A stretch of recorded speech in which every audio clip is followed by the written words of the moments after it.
Hello students, BA first year economics में paper second में हमारा टॉपिक चल रहा था फॉरेस्ट रिसोर्सेज। आज हम उसके आगे का बताएंगे एडवांटेजेस ऑफ इंडियन फॉरेस्ट, यानी भारतीय वनों के लाभ। भारतीय वनों से प्राप्त होने वाले लाभों को दो भागों में बांटा जा सकता है। नंबर फर्स्ट, डायरेक्ट एडवांटेजेस यानी कि प्रत्यक्ष लाभ। इसके बारे में सुनिए। भारतीय वनों से निम्नलिखित प्रत्यक्ष लाभ प्राप्त होते हैं। फर्स्ट है, वन बहुमूल्य लकड़ियों के भंडार हैं। सेकंड है, वनों से हमें ईंधन के लिए आवश्यक लकड़ी प्राप्त होती है। नंबर थर्ड, भारतीय वनों में कुछ ऐसी जड़ी बूटियाँ पाई जाती हैं जिससे अनेक प्रकार की औषधियाँ पत्तियाँ गिरकर मिट्टी में मिल जाती हैं, जो सड़ गलकर उत्तम खाद में परिणत हो जाती हैं। सहायक उत्पादन के रूप में रबड़, तारपीन, गोंद, चंदन, औषधियाँ, लाख आदि वनों से प्राप्त होते हैं। 7 पॉइंट, सरकार को वनों से राजस्व प्राप्त होता है। 8 पॉइंट, देश को विदेशी मुद्रा प्राप्त होती है। 9 पॉइंट, पशु पक्षी विहार के लिए अनुकूलन स्थान उपलब्ध होता है। 10th है, वनों पर आधारित उद्योगों को जैसे कागज, दियसलाई, कत्था आदि के लिए कच्चा माल उपलब्ध कराते हैं। नंबर 11th, आयात प्रतिस्थापन में योगदान देते हैं। नंबर 12th, भूमि की उत्पादकता बढ़ाने में सहायक होते हैं। 13 नंबर है, रोजगार एवं आय बढ़ाने में सहायक होते हैं। ये तो था डायरेक्ट एडवांटेजेस।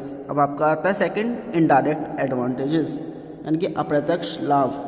वनों से कुछ अप्रत्यक्ष लाभों का हम निम्नलिखित शीर्षकों के अंतर्गत अध्ययन कर सकते हैं। फर्स्ट पॉइंट है, वन मिट्टी कटाव को रोकने में सहायक होते हैं। सेकंड पॉइंट, वन तेज हवाओं के वेग रोकने में सहायक होते हैं। थर्ड पॉइंट, वन वर्षा में सहायक होते हैं। फोर्थ पॉइंट, वन जलवायु को शुद्ध रखते हैं। फिफ्थ पॉइंट, वन रेगिस्तान के प्रसार को रोकते हैं। 6 पॉइंट, वन हवा में नमी पहुंचाते हैं। 7 पॉइंट, वन मानव जीवन की रक्षा करते हैं। 8th पॉइंट, वनों से प्राकृतिक सौंदर्य में विस्तार होता है। 9th पॉइंट, वन पर्यावरण प्रदूषण को संतुलित बनाने में भी उपयोगी हैं।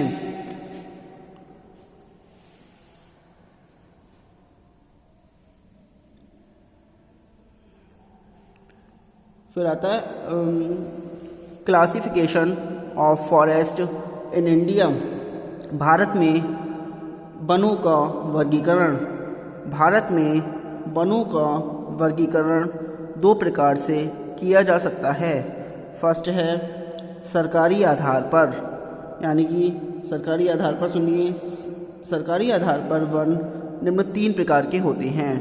नंबर फर्स्ट, आरक्षित वन यानी कि रिजर्व्ड फॉरेस्ट।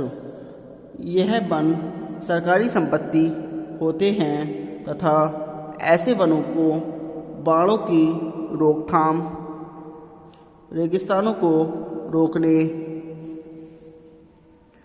भूमि के कटाव को रोकने व देश की जलवायु को उचित बनाए रखने के लिए सुरक्षित रूप में बनाए रखे जा सकते हैं।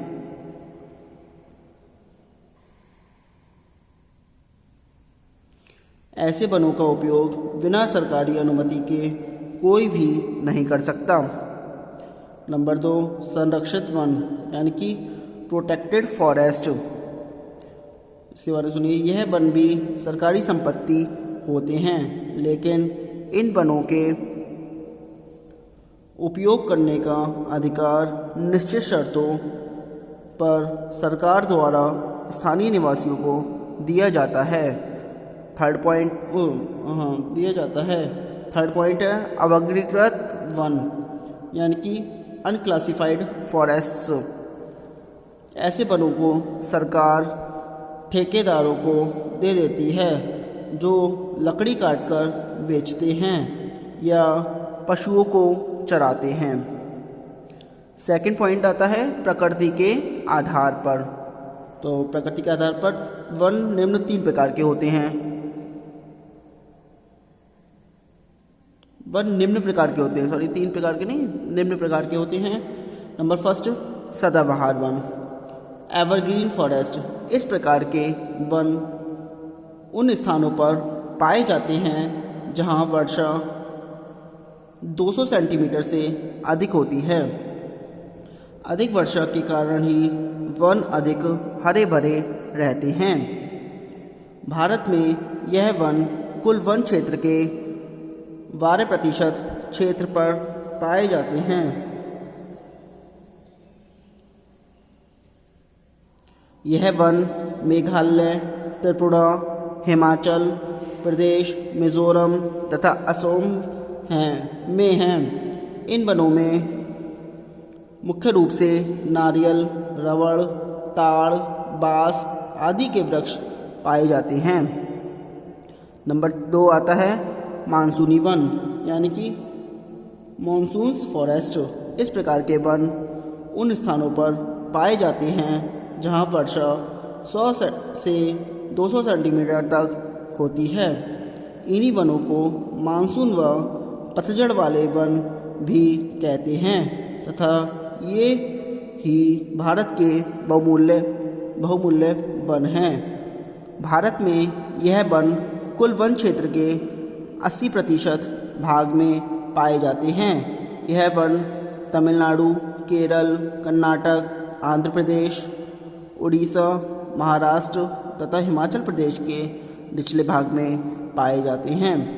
इन वनों में मुख्य रूप से साल, सागौन, शीशम, चंदन, आम, सेमल की लकड़ी पाई जाती है जो मकान और फर्नीचर बनाने के काम आती है।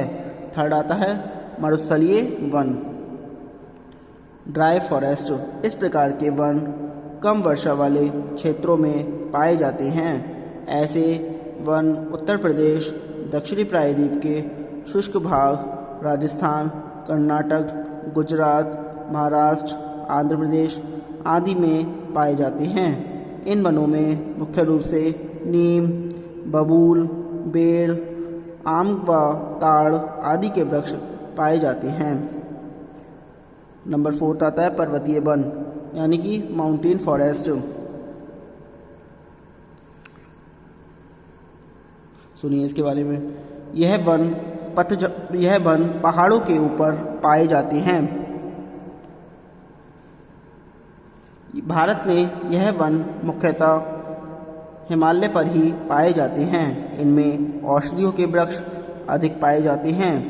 इन वनों में मुख्य रूप से आक, मैग्नोलिया व अल्पाइन के वृक्ष प्रमुख हैं।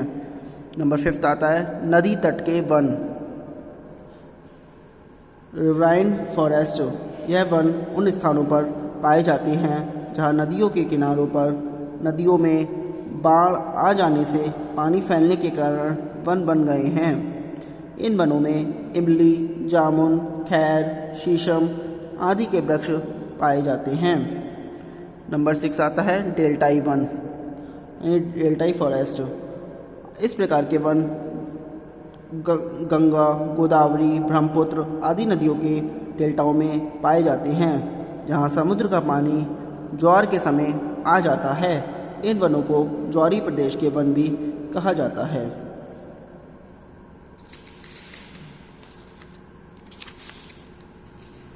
आगे आते हैं reasons for backward conditions of Indian forest, यानी कि भारतीय वनों की समस्याएं। भारतीय वनों की समस्याओं का अध्ययन हम निम्नलिखित शीर्षकों के अंतर्गत कर सकते हैं। फर्स्ट है भारतीय वन नीति संबंधी समस्याएं। सुनिए, राष्ट्रीय वन नीति संबंधी प्रमुख समस्याएं निम्न प्रकार हैं। फर्स्ट, देश में एक ऐसी वन नीति का अभाव है जिससे संपूर्ण वन क्षेत्रों का पूर्ण ज्ञान प्राप्त किया जा सके। सेकंड, भारत में वनों के विकास हेतु वैज्ञानिक एवं तकनीकी ज्ञान के अभाव के कारण अधिकांश भागों में प्राचीन विधियों का प्रयोग किया जाता है। फलतः वनों का विकास अपेक्षित दर से नहीं हो पाता। नंबर 2 आता है सामाजिक उपयोगिता तथा वनों के उत्पादन संबंधी समस्याएं। सामाजिक उपयोगिता तथा वनों के उत्पादन संबंधी प्रमुख समस्याएं निम्न प्रकार है। फर्स्ट, वनोपज की मात्रा मांग की अपेक्षा बहुत कम होती है। सेकंड, वनोपज के निर्यात के कारण इनकी मांग इतनी अधिक बढ़ गई है कि स्थानीय लोगों की आवश्यकताओं की पूर्ति भी नहीं हो पाती। थर्ड, वनों की सुरक्षा संबंधी समस्याएं। वनों की सुरक्षा संबंधी प्रमुख समस्याएं निम्न प्रकार हैं। फर्स्ट, वनों के समुचित प्रभाव के अभाव के कारण इनका विकास संभव नहीं हो पा रहा है। सेकंड, वन रक्षकों की लापरवाही के कारण वनों की अवैधानिक कटाई होती है। फिर आता है अगला फोर्थ पॉइंट, वनों के नियोजन, शोध एवं शिक्षण संबंधी समस्याएं। इसमें क्षेत्रीय असमानता के कारण भारत में अधिक ऊंचे एवं सघन वनों का सर्वेक्षण और क्षेत्र निर्धारण संभव नहीं हो सका है। अगला पॉइंट है अन्य समस्याएं। वनोपज की मांग व मात्रा में समानता, वन रक्षकों की उदासीनता व वनों की अवैध कटाई। आज के लिए इतना ही। Thank you very much.